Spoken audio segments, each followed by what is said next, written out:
Esther is preferred by the king for marriage.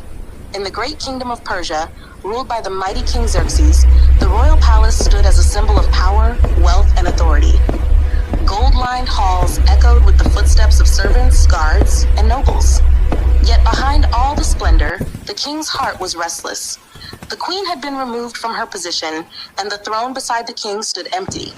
So a decree went out across the empire.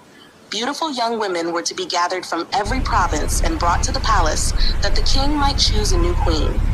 Among them was a young Jewish woman named Esther. A hidden identity.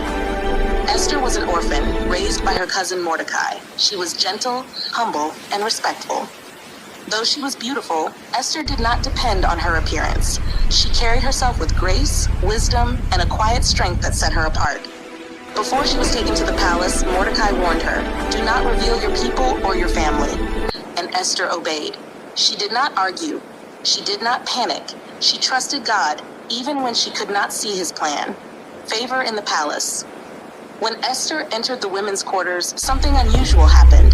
The chief eunuch, Haggai, immediately noticed her, not just her beauty, but her spirit. She spoke kindly. She listened attentively. She did not demand special treatment. And because of this, she found favor.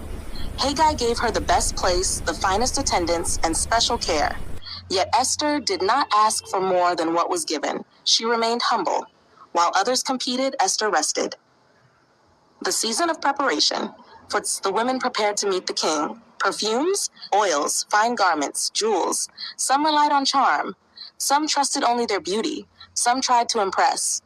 But Esther sought wisdom. When it was her turn to meet the king, she asked Haggai one simple question: "What do you advise me to wear?" She trusted counsel. She trusted timing. She trusted God. And that decision changed everything. Esther meets the king. The night Esther entered the king's chamber, heaven leaned in. She did not walk in pride. She did not speak in fear. She carried herself with quiet confidence. The king looked at her, and something stirred in his heart. The scriptures say, "Now the king loved Esther more than all the women, and she obtained grace and favor in his sight above all the virgins." In that moment, Esther was preferred, not because she was the most adorned, but because she was divinely chosen.